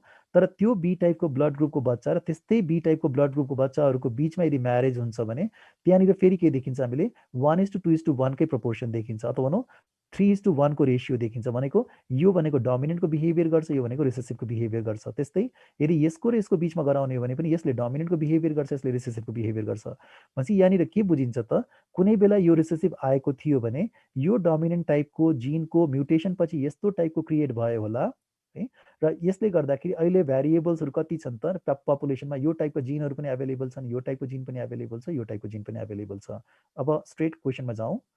Different types of genotypes from 3 alleles determine 4 types of चारवटा फरक फरक टाइपको के दिन्छ त के दिन्छ फिनोटाइप्सहरू दिन्छ त्यो फिनोटाइप्सहरू के हो त त्यो फिनोटाइप्सहरू हो यो चारवटा फरक फरक टाइपको फिनोटाइप्स भनेको कुनै पनि मान्छेले आफ्नो ब्लड ग्रुप चेक गर्नको लागि हस्पिटल गइराखेको छ भने प्याथोलोजिस्टले के गरिदिनुहुन्छ केही समयमै उहाँको ब्लड ग्रुपको बारेमा भनिदिनुहुन्छ भनिराख्नु भएको छ भने त्यो के हुनसक्छ ए टाइपको ब्लड हुनसक्छ भनेर अर्कोलाई भनिदिन सक्नुहुन्छ ओ भनेर यदि यो भनिराख्नु भएको छ भने यो सबै के हो त this is the result of pathogenic test होइन पैथोलोजी टेस्ट जसमा हामीले चारवटा फरक फरक टाइपको फिनोटाइप्सहरू भनेर बुझौँ अब यो फिनोटाइप भनेको त्यो मान्छे त्यो ब्लड ग्रुपको लागि प्योर छ कि छैन भनेर प्याथोलोजिस्टले भनिदिन सक्नुहुन्न होइन जेनेटिस्टले भनिदिन सक्छन् र जेनेटिस्टले के भनिदिन सक्छन् यदि उनीहरू भनेको होमोजाइगस हो भने उनीहरूको बच्चाहरूलाई हेरेर अथवा उनीहरूको प्यारेन्ट्सहरूलाई हेरेर यिनीहरूको बारेमा हामीले प्रिडिक्सन गर्न सक्छौँ भनेपछि ए ब्लड ग्रुप हुने मान्छे के हुनसक्छ त ए ब्लड ग्रुपको लागि प्योर पनि हुनसक्छ र ए ब्लड ग्रुपको लागि हेटेरोजाइगस पनि हुनसक्छ उसको ब्लड ग्रुप त ए नै हुन्छ तर उसँग ओ अर रिसेसिभ जिन पनि भइराखेको हुन्छ यो भनेको जिनोटाइप भयो ए को लागि 2 टाइप्स अफ जिनोटाइप बी को लागि 2 types of genotype IBIO 2 types of genotype चारवटा त यही नै भइहाल्यो एबी को लागि ओन्ली 1 टाइप अफ जिनोटाइप 5वटा भयो र ओ को लागि एउटा टाइपको जिनोटाइप 6 भयो so how many genotypes are how many genotypes are possible for human blood group भनेर भन्यो भने only 6 genotypes are possible for human blood group and how many phenotypes are possible for human blood group भनेर भन्यो भने 4 different types of phenotypes are possible for human blood group how many alleles are involve to so or involve in inheritance of blood group भनेर भन्यो भने एबिओ blood group भन्यो भने 3 भनेर भन्छौँ 1 2 एन्ड 3 एलल्सहरूको इन्भल्भमेन्ट छ यो सबै इन्ट्रान्सको क्वेसन आन्सर्स नै हो जसलाई हामीले यहाँ डिस्कसन गरिरहेका छौँ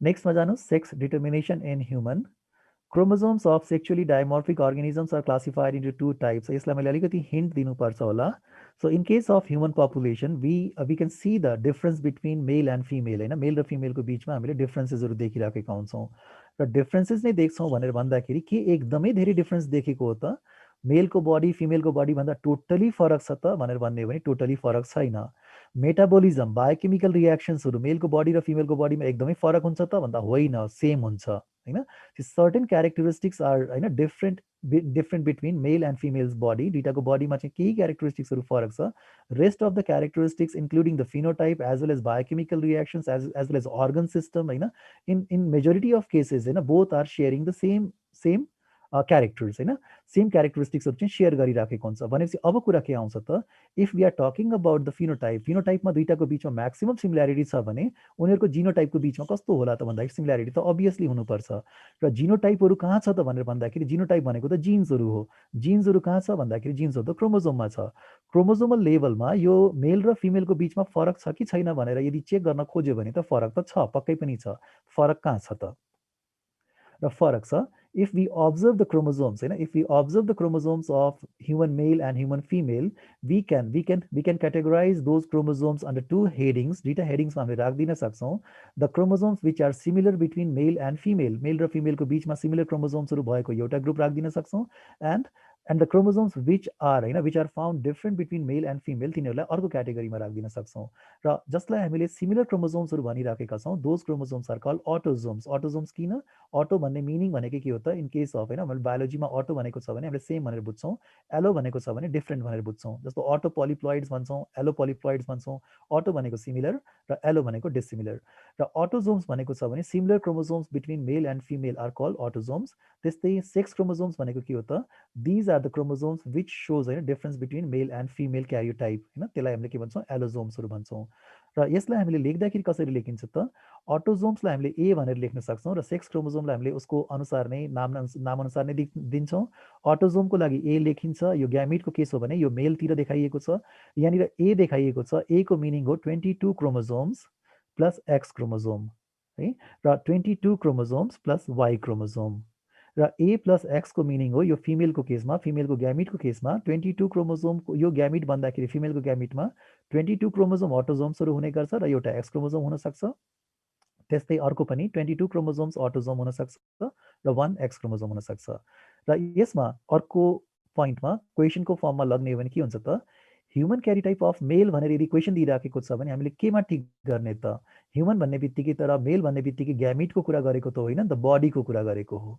यदि ग्यामिटमा 1A टाइप 1A छ अथवा 22 क्रोमोजोम प्लस 1 23 क्रोमोजोम छ भने यहाँ के हुनु पर्यो त 22 पेयर्स हुनु पर्यो 22 pairs of अटोजोम्स plus sex chromosome के हुन्छ त एक्स एन्ड वाई भनेपछि यो कुनै नौलो र अनौठो कुरा त होइन ह्युमनको मेलको लागि हामीले 2A भनेको 2 सेट्स अफ होइन अटोजोम भनिराखेको छ 22 पेयर्स अफ अटोजोम्स भनिराखेको छ र 1 pair sex chromosome that is X and Y फिमेलको लागि त्यही कुरा भन्ने हो भने के गर्नु पर्यो त अब two sets of autosome or 22 pairs of autosome भन्नु पर्यो 22 पेयर्स अफ अटोजोम सँगसँगै हामीले सेक्स क्रोमोजोम के राख्नु पर्यो त एक्स एन्ड एक्स अब ह्युमन मेलले कतिवटा फरक फरक टाइपको ग्यामिट्सहरू बनाउँछ भनेर भन्ने हो भने ह्युमन मेलले त दुईवटा फरक फरक टाइपको ग्यामिट बनाउँछ जसमा अटोजोम्सहरूको बिचमा सिमिल्यारिटी देखिन्छ तर सेक्स क्रोमोजोमको बिचमा डिफरेन्स देखिन्छ भनेपछि ए प्लस एक्स भनेको छ भने this is gametic situation in human male A plus Y देखिराखेको छ भने ग्यामेटिक सिचुएसन इन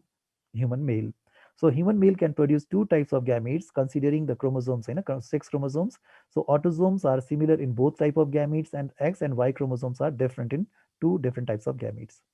र ग्यामिट्स अफ फिमेलको कुरा गर्ने हो भने फिमेलले एउटा टाइपको ग्यामिट मात्रै प्रोड्युस गर्छ जसमा अटोजोम र एक्स हुन्छ भनेपछि अर्को पनि अटोजोम र एक्स भनेको उस्तै हो उस्तैलाई हामीले यहाँनिर लिँदैनौँ र यसलाई डिफ्रेन्टलाई लिने हो भने डिफ्रेन्ट त यो मात्रै हुने गर्छ फिमेलले बनाउने ए प्लस एक्स टाइपको ग्यामिट र मेलले बनाउने ए प्लस एक्स र ए प्लस वाई टाइपको ग्यामिट्सहरू र यो थियो सेक्स डिटर्मिनेसन इन ह्युमन र सेक्स डिटर्मिनेसन पछिको अर्को स्लाइडमा हामी जान्छौँ ह्युमन सिन्ड्रोम्सहरूमा ह्युमन सिन्ड्रोम्समा थुप्रै क्वेसन आन्सर्सहरू छन् जुन चाहिँ इम्पोर्टेन्ट छन् जस्तो अटोजोमल सिन्ड्रोम्सहरू भन्छौँ सिन्ड्रोम भनेको के हो त सिन्ड्रोम भनेको कलेक्सन अफ सिम्टम्सलाई हामीले सिन्ड्रोम भन्छौँ एउटा इन्डिभिजुअल जसमा कुनै पनि डिफेक्ट देखा परिराखेको छ भने एउटा डिफेक्ट होइन मल्टिपल डिफेक्ट्सहरू देखिराखेको छ भने कुनै एउटा कारणले गर्दाखेरि देखिने मल्टिपल डिफेक्ट्सहरू छ भने त्यो डिफेक्टलाई कलेक्टिभली हामीले के भन्छौँ सिन्ड्रोम्सहरू भनिराखेका हुन्छौँ त्यो सिन्ड्रोम्समा जेनेटिक्ससँग रिलेटेड सिन्ड्रोम्सहरू के छ त अटोजोमल पनि छ र सेक्स क्रोमोजोमल पनि छ अटोजोमल सिन्ड्रोम्सहरूमा के पर्ने गर्छ त हामीले डाउन सिन्ड्रोमको बारेमा सुनेको होला डाउन सिन्ड्रोम भनिराखेको छ भने डाउन सिन्ड्रोम के हो र यो कुन क्रोमोजोमले गर्दाखेरि कुन क्रोम हुन्छ भन्ने कुरा चाहिँ हामीलाई क्वेसनमा सोधिराखेको हुन्छ डाउन सिन्ड्रोम खासमा के हो त डाउन सिन्ड्रोम भनेको त ट्राइजोमी रहेछ ट्राइजोमी भनेको के हो त इन जेनरल यदि ह्युमनको क्यारिटाइप हेर्ने हो भने इन जेनरल ह्युमनको क्यारिटाइप हेर्ने हो भने हामीले के देख्छौँ त प्रत्येक क्रोमोजोमले आफ्नो जोडा बनाएर बसिराखेको छ र लास्टको सेक्स क्रोमोजोमहरू मात्रै के हुन्छ त सेक्स क्रोमोजोममा एक्स वाई र एक्स एक्स हुनसक्छ otherwise other chromosomes are always found in pair जब 23 पेयर्सको हामीले कुरा गर्छौँ 23 पेयर्समा 22 पेयर्स त अटोजोम नै हो होइन र 1 पेयर भनेको सेक्स क्रोमोजोम हो ट्राइजोमी भन्दाखेरि अब सोध्नु पर्ने हुन्छ जोडा जोडा क्रोमोजोमलाई हामीले के भन्छौँ भन्दा डाइजोमिक भन्छौँ होइन फर्स्ट क्रोमोजोम डाइजोमिक फर्ममा छ दोस्रो क्रोमोजोमको पनि जोडा छ डाइजोमिक फर्ममा छ तेस्रो क्रोमोजोमको पनि जोडा डाइजोमिक फर्ममा छ ट्राइजोमी भनेको कुनै एउटा क्रोमोजोम चाहिँ एउटा थपिएको छ र त्यस्तो टाइपको क्रोमोजोम चाहिँ 3वटा छ है र 3वटा हुँदाखेरि टोटलमा कति फरक पर्यो त टोटल भनेको यदि नर्मल ह्युमन बिङको 46 क्रोमोजोम हो भने अबको जुन नयाँ मान्छेको हामीले टेस्ट गरिराखेका छौँ ट्राइजोमिक मान्छेको त्यो मान्छेको क्रोमोजोम भनेको 47 छ 47 मध्येबाट सबै क्रोमोजोम जोडा जोडामा कुन हुन्छ त 21st क्रोमोजोम है डाउन सिन्ड्रोम कसलाई हुन्छ जसको बडीमा 21st क्रोमोजोम चाहिँ 3वटा छ र उसको क्यारिटाइप चेक गर्दाखेरि यदि हामीले 47 क्रोमोजोम भेटिराखेका छौँ भने त्यस्तो इन्डिभिजुअललाई हामीले के भन्छौँ त डाउन सिन्ड्रोम भएको इन्डिभिजुअल भन्छौँ trisomy of 21st chromosome cause down syndrome karyotype कसरी लेखिन्छ भन्ने कुरा यहाँ हेर्दाखेरि कसरी लेखिन्छ त 47 होइन XX प्लस 21 यसको मिनिङ के हो त 47 भनेको total number of chromosome in that individual XX भनेको इट इज अ फिमेल होइन body of individual is female तर त्यो फिमेलको बडीमा एक्स्ट्रा के छ त भन्दाखेरि 21st क्रोमोजोम एक्स्ट्रा छ उसको बडीमा 21st क्रोमोजोम कतिवटा भयो भन्दाखेरि उसको बडीमा त 3वटा 21st क्रोमोजोम भयो अरूको बडीमा 21st क्रोमोजोम नर्मल मानिन्छ उसकोमा त एउटा एक्स्ट्रा छ अब यसलाई अर्को वेबाट लेख्न सकिन्छ यो भनेको फिमेलको लागि लेखेको हो भने मेलमा यदि डाउन सिन्ड्रोम भइराखेको छ भने मेलको डाउन सिन्ड्रोम हुँदाखेरि क्रोमोजोम काउन्ट त 47 नै हुने भयो, सेक्स क्रोमोजोम XY हुने भयो, तर थपिएको क्रोमोजोम के हो त 21st क्रोमोजोम त मेलमा पनि थपिन सक्छ। मेलमा थपिएको छ भने पनि डाउन सिन्ड्रोम, फिमेलमा थपिएको छ भने पनि डाउन सिन्ड्रोम। यो क्यारियोटाइप चाहिँ आफूलाई थाहा हुनुपर्छ। यो वेमा आफूलाई लेखेर कुनै कुरा क्वेसन दिइराखेको छ भने डाउन सिन्ड्रोममा टिक गर्नुपर्ने हुन्छ। In case of human male with karyotype 47XX+20 सिन्ड्रोममा टिक गर्ने हो। डाउन सिन्ड्रोममा kind of syndrome cause by भनेको छ भने ट्राइजोमी अफ 21st भनेर टिक गर्नुपर्ने हुनसक्छ। त्यसको लागि यो रेडी गर्न खोजेको क्वेसन आन्सर पोइन्ट्सहरू हो। अर्को छ एडवर्ड सिन्ड्रोम। एडवर्ड सिन्ड्रोम भनेको यो पनि ट्राइजोमी कन्डिसन हो। ट्राइजोमीलाई अब मैले बुझाउनु पर्दैन। कुन क्रोमोजोमको ट्राइजोमी हो? 18th क्रोमोजोमको ट्राइजोमी हो। 18th क्रोमोजोम यो मान्छेको बडीमा 3वटा भेटिन्छ र total number of chromosome count गर्ने हो भने 47 नै देखिन्छ। र क्यारियोटाइप कसरी लेख्छौँ त भन्दाखेरि क्यारियोटाइप लेख्छौँ 47 XX पनि लेख्यौँ प्लस 18 भनेको 18th क्रोमोजोम उसकोमा थपिएको छ, जबकि नर्मलमा 18th क्रोमोजोम 2टा मात्रै हुन्छ। यो टाइपको बडी अब नर्मल बडी हो जसमा हामीले 18th क्रोमोजोम 3वटा भेट्छौँ र यो फिमेलको बडी हो किनभने XX क्रोमोजोमले यहाँ रिफर गरिरहेको छ। XY क्रोमोजोम यो मेलको बडीमा हो र यो पनि 18th क्रोमोजोमको कन्डिसन नै हो। दुईटैमा अब्जर्भ गरिएको छ भने एडवर्ड सिन्ड्रोम र अर्को पेटाउ सिन्ड्रोम भनेको इन जेनरल फिमेलहरूमा चाहिँ अब्जर्भ गरिएको छ, मेलहरूमा चाहिँ कमै मात्रै अब्जर्भ गरिएको हो है। तर यदि सोधिराखेको छ भने हामीले सल्भ गर्दाखेरि चाहिँ यो वेमै गएर सल्भ गर्नु पर्यो। तर फिमेलमा चाहिँ यो बढी हुने भेटिन्छ। पेटाउ सिन्ड्रोम भनेको पनि ट्राइजोमी कन्डिसन नै हो। ट्राइजोमी कुन क्रोमोजोमको हो भन्दाखेरि 13th क्रोमोजोमको ट्राइजोमी हो। यसको क्यारियोटाइप कसरी लेख्ने भन्दाखेरि क्यारियोटाइप चाहिँ यसरी लेख्ने 47XX13 जुन माथि हामीले कुरा गरिरहेका छौँ त्यही कुराको रिपिटेसन छ यहाँ। पेटाउ सिन्ड्रोममा 13th को ट्राइजोमी, एडवर्ड सिन्ड्रोम 18th को ट्राइजोमी र डाउन सिन्ड्रोम 21st को ट्राइजोमी। अब यो सिन्ड्रोमले गर्दाखेरि के हुन्छ भन्ने कुराहरू चाहिँ हामीले फेरि जेनेटिक्सको अर्को पार्ट जुन हामीले म्युटेसन भन्छौँ, म्युटेसनमा गएर पनि यो कुराहरू आउँछ। त्यति बेला फेरि यो क्वेसन्सहरू रिभाइज गर्न पाउँछौँ। यो इम्पोर्टेन्ट भएको हुनाले हामीले दुई ठाउँमा यसलाई राखिराखेका छौँ। एकचोटि हामीले यहाँ प्र्याक्टिस गराउँछौँ र अर्कोचोटि म्युटेसनमा प्र्याक्टिस गराउँछौँ। र म्युटेसनमा प्र्याक्टिस गर्दाखेरि लगभग यो सबै क्वेसन्सहरूमा तपाईँहरू कन्फिडेन्ट भइसक्नुहुन्छ। र अहिलेको लागि नेक्स्ट स्लाइडमा मुभ गरौँ। अघि हामीले प्र्याक्टिस गरेको सबै के थियो त? अघि प्र्याक्टिस गरेको थियो अटोजोमल होइन, अटोजोमल सिन्ड्रम्सहरू। अब छ सेक्स क्रोमोजोमल सिन्ड्रम्सहरू। सेक्स क्रोमोजोमल सिन्ड्रम्समा अब सिन्ड्रम्स के आउँछ त? टर्नर सिन्ड्रम भनेर आउँछ। टर्नर सिन्ड्रोम भनेको कस्तो क्रोमोजोमको कन्डिसन भयो भने टर्नर सिन्ड्रोम हुन्छ मान्छेलाई? मोनोजोमी भयो भने। अघि के थियो? अघि भनेको ट्राइजोमी थियो, एउटा क्रोमोजोम चाहिँ 3वटा हुने। अब मोनोजोमी हुने बित्तिकै त एउटा क्रोमोजोम त एउटा मात्रै छ है, भने जोडामा हुने क्रोमोजोममा एउटा मात्रै एभाइलेबल छ भने त टोटल नम्बर अफ क्रोमोजोममा त एउटा त घट्यो नि त। यो इन्डिभिजुअल यदि यो ह्युमन बिङमा भएको यो सिन्ड्रोम हो भने यो मान्छेको बडीमा क्रोमोजोमको क्यारियोटाइपहरू हेर्दाखेरि त हामीले कति पत्ता लगाउँछौँ त? यो मान्छेको बडीमा त एउटा क्रोमोजोम पुगेकै रहेन रहेछ। भनेपछि कति रहेछ क्रोमोजोम? 45 मात्रै रहेछ। 45 क्रोमोजोम हो भने कुन जोडाको क्रोमोजोम मिसिङ छ भनेर खोज्दै जाँदाखेरि कुन क्रोमोजोम मिसिङ हुन्छ त? एक्स क्रोमोजोम फिमेलमा यदि मिसिङ छ भने फिमेलको क्यारियोटाइप चेक गर्दाखेरि त्यो फिमेलमा नर्मली जति क्रोमोजोम हुनुपर्ने अटोजोममा समस्या छैन। अटोजोम त 22 पेयर्स नै छन्, तर सेक्स क्रोमोजोममा 2टा एक्स क्रोमोजोम हुनुपर्नेमा एउटा मात्रै एक्स क्रोमोजोम छ भने एक्स क्रोमोजोम त एक्लो भयो। एक्लोलाई हामीले के भन्छौँ? मोनोजोमी भन्छौँ। र मोनोजोमी यदि फिमेलमा छ भने द्याट इज टर्नर सिन्ड्रोम। र यसमा टर्नर सिन्ड्रोम भएको कन्डिसनमा हामीले के भन्छौँ त? 45। यसलाई अब क्यारियोटाइप देखाउनु पर्यो भने टोटल नम्बर अफ क्रोमोजोम 45 हो, जसमा एक्स क्रोमोजोम एक्लै छ। ओ भनेको 0 भन्न खोजिराखेको अर नथिङ भन्न खोजेको हो। यो फिमेलको बडी हो भने फिमेलको बडीबाट यो एक्स क्रोमोजोम नहुनु भनेको टर्नर सिन्ड्रोम। अर्को पनि के भन्न सक्छौँ? अर 45X पनि भन्न सक्छौँ। 45X एउटा एक्स क्रोमोजोम मिसिङ देखाइराखेको छ। अर 44X+ O भनिराखेको छ नि। 44 भनेको अटोजोम्स भनेको हो, एक्स भनेको सेक्स क्रोमोजोम भनेको हो र ओ भनेको नथिङ भनेर भनिराखेको छ। यो क्यारियोटाइपहरू देखाइराखेको छ भने हामीले टर्नर सिन्ड्रोममा टिक गर्नुपर्ने हुन्छ। टर्नर सिन्ड्रोम केले गर्दाखेरि हुन्छ भनेको छ भने monosomy of X chromosome in female भन्दाखेरि टर्नर सिन्ड्रोममा जानुपर्ने हुन्छ। अब यसमा ट्राइजोमी नै हो। अघि हामीले ट्राइजोमी भनिराखेका थियौँ, तर ट्राइजोमी के को लागि त भन्दाखेरि अब चाहिँ सेक्स क्रोमोजोमको कुन सेक्स क्रोमोजोम चाहिँ एक्स्ट्रा छ त भन्ने कुरा खोज्नु पर्यो र बडी कसको भनेर हेर्नमा सेक्स क्रोमोजोम एक्स्ट्रा छ तर एक्स्ट्रा कुन हो त? एक्स्ट्रा भनेको एक्स क्रोमोसोम हो र एक्स क्रोमोसोम कसमा हो त भन्दाखेरि मेलमा हो। मेलमा यदि एउटा एक्स क्रोमोसोम बढी भइदियो भने नर्मल मेलमा हुने एक्स र वाई क्रोमोसोम हुने गर्छ 22 pairs of autosome plus X Y हुन्छ।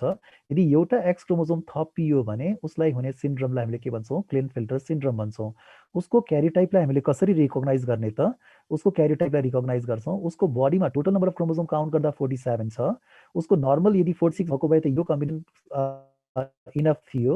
उसमा यो क्रोमोसोमले गर्दाखेरि त्यो 47 पुगेको हो, नत्र 46 नै हुन्थ्यो। र यो एक्स क्रोमोसोमको एक्स्ट्रा हामीले के भन्छौँ? क्लिनफेल्टर सिन्ड्रोम सिन्ड्रोम भनेको खासमा र सेकेन्डरी सेक्सुअल क्यारेक्टरिस्टिक्स चाहिँ फिमेलको हुने गर्छ। सेकेन्डरी सेक्सुअल क्यारेक्टरिस्टिक्सहरू फिमेलको हुने गर्छ। यसमा मेन क्यारेक्टरिस्टिक्स भनौँ मेलको मेन क्यारेक्टरिस्टिक्स र सेकेन्डरी सेक्सुअल क्यारेक्टरिस्टिक्समा फिमेलको छ भने द्याट इज क्लिनफेल्टर सिन्ड्रोम र यो इन्डिभिजुअल्सहरू निकै भेटिन्छ पपुलेसनमा, human population.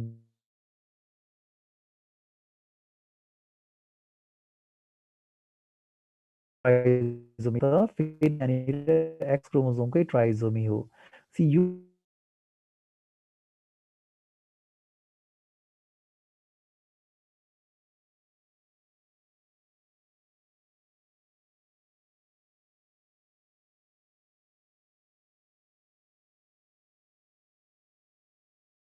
this situation is called super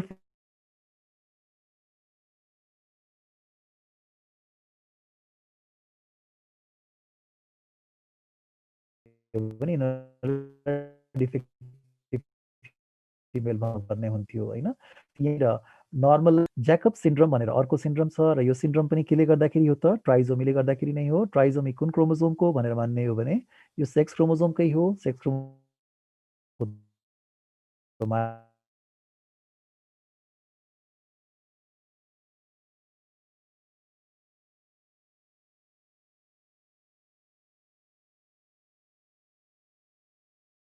क्यारियोटाइप कस्तो हुने भयो त?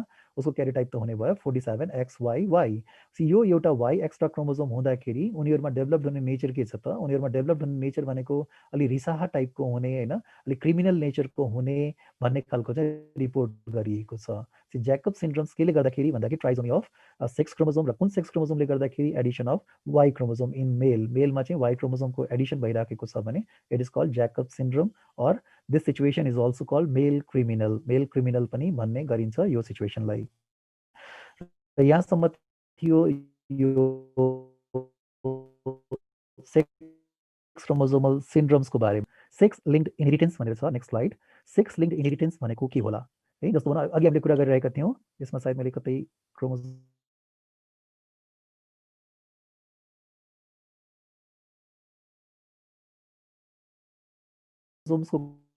गरिसक्यौँ। सेक्स क्रोमोसोम र अटोजोम्सहरू मध्येबाट सेक्स क्रोमोसोममा हुने जिन्सहरू भनेको इन जेनरल जति पनि जिन्सहरू छ धेरै जसो सेक्सुअल क्यारेक्टरिस्टिक्सको लागि काम गर्ने जिन्सहरू चाहिँ सेक्स क्रोमोसोममा छ र नर्मल बडी क्यारेक्टरिस्टिक्सको लागि चाहिने जिन्सहरू भनेको अटोजोम्सहरूमा छ। तर कहिलेकाहीँ के भइदिन्छ भने नर्मल बडी क्यारेक्टरिस्टिक्सको लागि चाहिने जिन्सहरू यदि सेक्स क्रोमोसोममा त्यो सेक्स क्रोमोसोम कुन भनौँ जेनेरेसन वाइज फ्यामिलीमा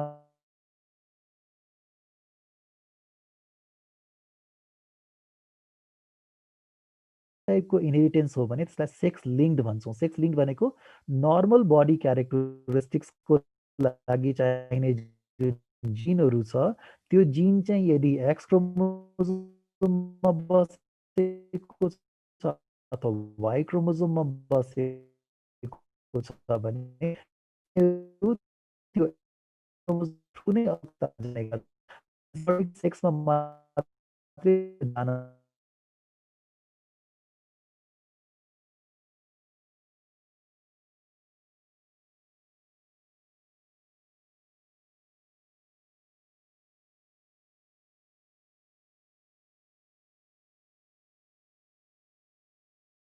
क्यारेक्टर भन्दा बाहेकको क्यारेक्टरको लागि चाहिने जिन्सहरू पनि त्यहाँ हुँदो रहेछ र तिनीहरूको इनहेरिटेन्स भनेको सेक्स क्रोमोसोम इनहेरिटेन्सलाई फलो गर्दै हुने रहेछ भन्ने कुरा चाहिँ पत्ता लगाइएको थियो। सो अब यहाँ सेन्टेन्स हेर्नुहोस् त, somatic characters whose genes are found to be present on. In general somatic क्यारेक्टर्सको लागि चाहिने जिन्सहरूको होइन जिन्सहरूको प्रेजेन्स कहाँ हुने गर्छ त, अटोजोम्समा हुने गर्छ। त्यो भनेको नर्मल कन्डिसन भयो। तर अहिले हामीले पढिराखेका छौँ सेक्स लिङ्क्ड इनहेरिटेन्स। यसको मिनिङ के हो त, those genes are found to be present on कहाँ हुनु पर्यो त, सेक्स क्रोमोजोममा हुनु पर्यो है।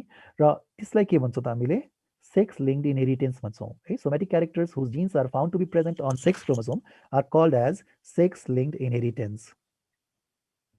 Example X linked inheritance in human. हामीले वाइ लिङ्क्ड यहाँ पढ्दैनौँ, एक्स लिङ्कको बारेमा मात्रै पढ्छौँ। एक्स लिङ्क्ड इनहेरिटेन्स भनेको छ भने यदि एक्स क्रोमोजोममा, एक्स क्रोमोजोम भनेको मेलमा पनि हुन्छ, एक्स क्रोमोजोम भनेको फिमेलमा पनि हुन्छ। एक्स क्रोमोजोम भनेको मेलमा एउटा मात्रै हुन्छ, फिमेलमा दुईटा हुन्छ।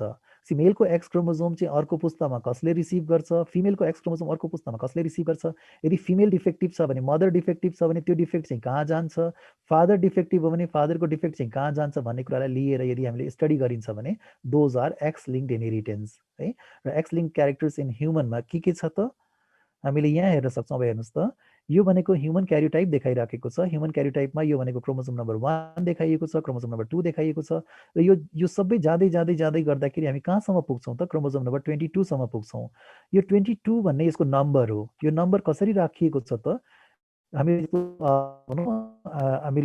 बोटानिकल नोमनक्लेचर भन्छौँ, त्यस्तै केमिकल नोमनक्लेचर भन्छौँ होइन। डिफ्रेन्ट नोमनक्लेचर सिस्टम्सहरूलाई फलो गर्ने जुलोजिकल नोमनक्लेचर भन्छौँ। र त्यस्तै यदि क्रोमोजोमल नोमनक्लेचरलाई फलो गर्ने हो भने एक नम्बर भन्ने बित्तिकै सबभन्दा ठुलो क्रोमोजोमलाई हामीले एक नम्बर भनेर भनिराखेका हुन्छौँ। So the largest chromosome is also always refer to as first chromosome. यो फर्स्ट भनेको लार्जेस्ट हो र सबभन्दा स्मलेस्टलाई हामीले 22nd भनिराखेका छौँ र 22nd भनेको स्मलेस्ट हो।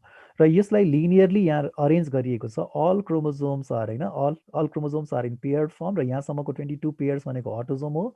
र यो 1 पेयर भनेको यो सेक्स क्रोमोजोममा, जसमा हामीले एक्स देखिराखेका छौँ, सेक्स क्रोमोजोमलाई छुट्याइएको छ। यदि यो सेक्स क्रोमोजोम नछुट्टिएको भए त हामीले कहाँ लगेर राख्थ्यौँ त, साइज अनुसार यहाँ र यो एक्स क्रोमोजोम अनुसार यो क्यारियोटाइप कसको बडीबाट लिएको छ, बडीबाट लिएको छ भनेर भन्यो भने यसमा त दुईटा एक्स क्रोमोजोम छ।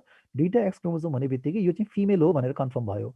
यदि यो एउटा एक्स क्रोमोजोम र यो नभएर यसको सट्टामा चाहिँ यति पोर्सन चाहिँ डिलिट भइदिने हो भने, यति पोर्सन डिलिट भएको यदि क्रोमोजोम भेट्ने हो भने त्यो भनेको के हुन्छ त, वाइ क्रोमोजोम हुन्छ। त्यो वाइ क्रोमोजोम हामीले भेट्नको लागि एक्स क्रोमोजोमको होमोलोगस छ, तर सर्टेन रिजन चाहिँ त्यसमा छैन। त्यो सिचुएसन चाहिँ मेलको वाइ क्रोमोजोम हो। अब वाइ क्रोमोजोम भन्ने बित्तिकै एक्स क्रोमोजोममा भएको यो रिजनमा हुने जिन्सहरू भनेको त यहाँ त हुँदैन नि त, यहाँ त डिलिटेड छ। र यहाँ हुँदैन भने सर्टेन जिन्सहरूको लागि एक्स क्रोमोजोमहरू मात्रै रेस्पोन्सिबल हुन्छ, वाइ रेस्पोन्सिबल हुँदैन है। र एक्स लिङ्क इनहेरिटेन्स ह्युमनमा हेर्दाखेरि के छ त, कलर ब्लाइन्डनेस र हिमोफिलिया भनेको एक्स लिङ्क्ड इनहेरिटेन्स हो। कलर ब्लाइन्डनेसको लागि चाहिने जिन्सहरू एक्स क्रोमोजोममा हुन्छ, उसको यो रिजनमा भएको भए त वाइमा हुन्थ्यो है। एक्स क्रोमोजोमको यो रिजनमा हुने गर्छ, जुन रिजन चाहिँ वाइ क्रोमोजोमसँग छँदै छैन। वाइ क्रोमोजोमको इनहेरिटेन्समा त्यसको कुनै पनि रोल हुँदैन। एक्स क्रोमोजोम जहाँ जान्छ, यदि मेलको डिफेक्टिभ यो एक्स क्रोमोजोम हो भने यो चाहिँ भनौँ डटरमा जान्छ।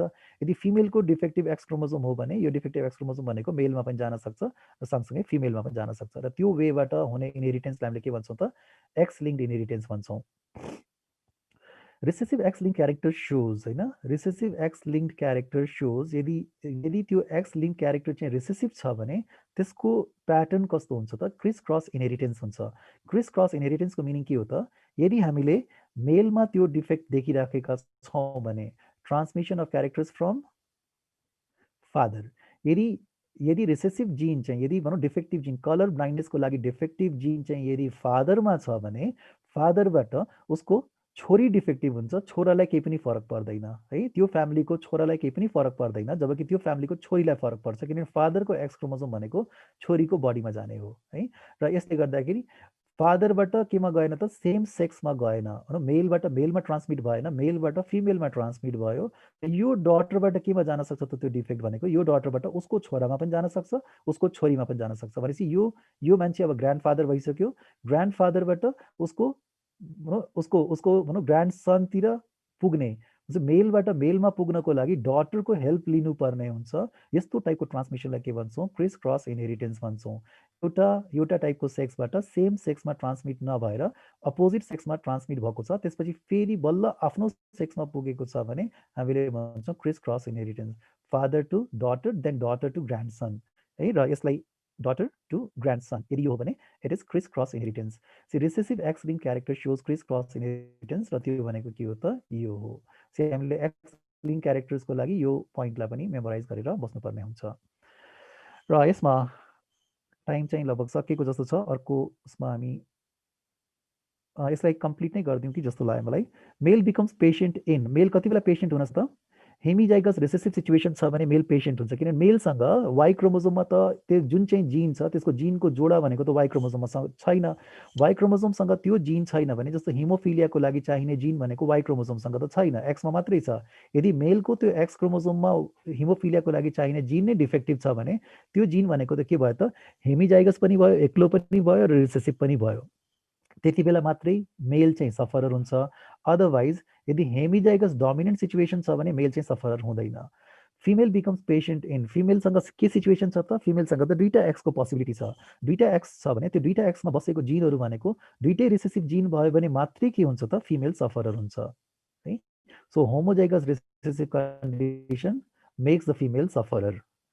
Heterozygous female is called, heterozygous female हामीले के भन्छौँ, हामीले क्यारियर भन्छौँ, किनभने हेटेरोजाइगस फिमेल भनेको ऊ आफ्नो बडीको लागि नर्मल छ, तर आफूसँग भएको डिफेक्टिभ जिन उसले आफ्नो बच्चामा सार्न सक्छ। That's why those females are called as a carrier, तिनीहरूलाई चाहिँ क्यारियर भनिन्छ।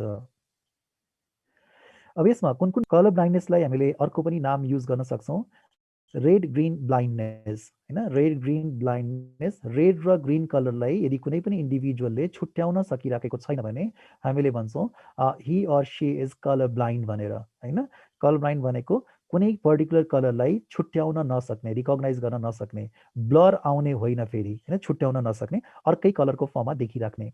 यसलाई अर्को पनि के भन्छौँ, डाल्टोनिजम पनि भन्छौँ। डाल्टोनिजम भन्ने रिजन भनेको डाल्टन भन्ने साइन्टिस्टले, जसले पछि यो फेनोमेन पत्ता लगाउनु भयो, उहाँ आफू पनि यो डिजिजको होइन, डिजिजको पेसेन्ट नै हो, उहाँ सफरर नै हो, र उहाँ आफू पनि त्यही डिफेक्टबाट गइराखेको हुनाले उहाँले यो फेनोमेन नै पत्ता लगाउनु भयो, र फेनोमेन पत्ता लगाएर पब्लिकेसन्सहरू गर्नुभयो, र थाहा भयो कि कलर ब्लाइन्डनेस भन्ने जस्तो खालको कुराहरू पनि ह्युमन पपुलेसनमा हुँदो रहेछ भनेर।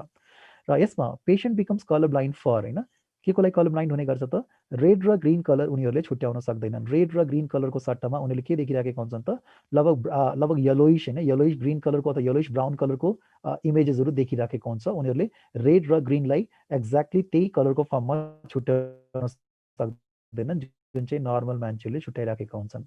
त्यस्तै अर्को छ हिमोफिलिया। हिमोफिलिया भनेको यसलाई ब्लिडर्स डिजिज पनि भन्छौँ, किनभने यदि यो हिमोफिलिया भएको मान्छे छ र उसलाई स्लाइटली थोरै इन्जरी भएको छ भने उसमा त्यो ब्लडको क्लटिङ नहुने भएको हुनाले लगातार ब्लिडिङ हुन्छ, र त्यो ब्लिडिङले गर्दाखेरि डेथ पनि हुने गर्छ। त्यही भएर यसलाई के भन्छौँ, ब्लिडर्स डिजिज पनि भन्छौँ।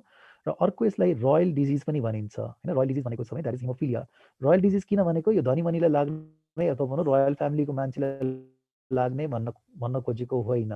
So why it is called royal disease, because it was discovered in the royal family होइन। र सबभन्दा फर्स्ट भनेको इङ्ल्यान्डको रोयल फ्यामिलीमा डिस्कभर गरिएको थियो, र इङ्ल्यान्डको रोयल फ्यामिलीको जुन छोरीहरूको बिहे गरेर स्पेनतिर पठाइएको थियो, त्यस्तै फेरि रसियातिर पनि त्यहाँको छोरीहरू चाहिँ बिहे गरेर गएको छ, र त्यो रोयल फ्यामिलीहरूमा पनि यो डिजिज भनेको पछिको भनौँ पुस्ताहरूमा देखा परेको छ। यो डिजिजलाई रोयल डिजिज भनेको रिजन ह्युमन फ्यामिलीमा अरू भनौँ ह्युमन बिङ्सहरूमा इन जेनरल अर्डिनेरी मान्छेहरू छ भने उनीहरूको बिचमा हामीले के थाहा पाउँदैनौँ, उनीहरूको बिचमा फ्यामिली हिस्ट्री थाहा हुँदैन। तर यो ग्रुप रोयल फ्यामिलीजहरूमा चाहिँ फ्यामिली हिस्ट्री थाहा हुन्छ, कसको छोरी कहाँ बिहे गरेर गयो, उसबाट जन्मिएको छोराहरू मऱ्यो कि मरेन, कतिजना बाँच्यो, कुन एजमा मऱ्यो, केले गर्दाखेरि सबै हिस्ट्री भएको हुनाले यो पत्ता लागेको थियो। र पेसेन्ट सफर फ्रम एक्सेसिभ, केले गर्दाखेरि मर्छ त, एक्सेसिभ ब्लिडिङले गर्दाखेरि मर्छ आफ्टर इन्जरी है। र एक्सेसिभ ब्लिडिङले गर्दाखेरि मान्छे मर्नुपर्ने हुन्छ, बिकज क्लटिङ फ्याक्टर होइन, क्लटिङ अफ द ब्लड होइन इज एब्सेन्ट होइन। ब्लड क्लटिङ फ्याक्टर चाहिँ त्यहाँ एब्सेन्ट हुने गर्छ। र कुन फ्याक्टर एब्सेन्ट हुन्छ भने नर्मली हामीले फ्याक्टर नम्बर 8 भन्छौँ। फ्याक्टर नम्बर 8को एब्सेन्सले गर्दाखेरि के हुने गर्छ, हिमोफिलिया हुने गर्छ। सो ब्लड क्लटिङ हुने जुन प्रोटिन्सहरू हुने गर्छन् त्यो बन्दैनन्, र त्यो नबन्ने भइसकेपछि लगातार ब्लिडिङ भएर मान्छे मर्नुपर्ने हुन्छ। र यहाँसम्म थियो यो भनौँ सेक्स लिङ्क्ड इनहेरिटेन्सको पार्टहरू, र यसलाई मैले यहाँ स्टप गर्नुपर्छ होला, टाइम एक्सिड गरिसकेको छ। सरी मैले एकचोटि रिपिट गरिदिन्छु स्लाइड्सहरूलाई।